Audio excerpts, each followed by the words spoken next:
Моделот на отварањето на пазарите, тоа е исто една од проблематиките кои што ја потенцирав. Ние мислам дека во претходните години министр за земјоделие не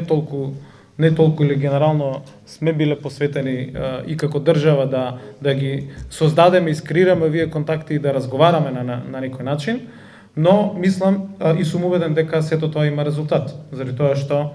има резултат и посетата на премиерот во Турција. Знаете дека се разговараше конкретно во делот на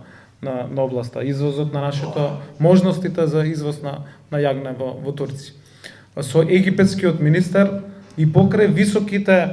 високите царини, не знам 40% и колку биле сите наши трошоци кои што се за извоз, јас сум министерот за земјоделие на Египет се договоривме на наше писмено барање да понудиме што е тоа што го имаме, што е тоа што бараме од нив, значи да биде извезено, а на што ќе добиеме одговор дека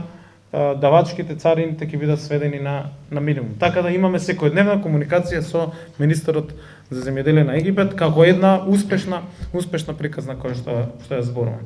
Очекуваме една крупна делегација од Qatar Investment Authority, особено во делот на земјоделието, околу 50 луѓе кои што од овој огромен фонд ќе треба да дојдат и со кои што интензивно разговараме околу извоз и пласма на нашите производи. Ама треба да разбереме и да се вратиме на прашањето кое што го покренавте, на информираноста, на едукацијата, на знаењето на земјоделците, заради тоа што се што правиме во овој момент, на крај и основа на сите политики е едукацијата и знаењето. Затоа со Словенија склучивме договор во кој што ќе ни дава целосна поддршка да ги реформираме нашите советодавни служби и може да кажам дека до јуни владата и собранието ќе биде донесен новиот закон за советодавни служби, сосема нов земјоделски советодавен систем,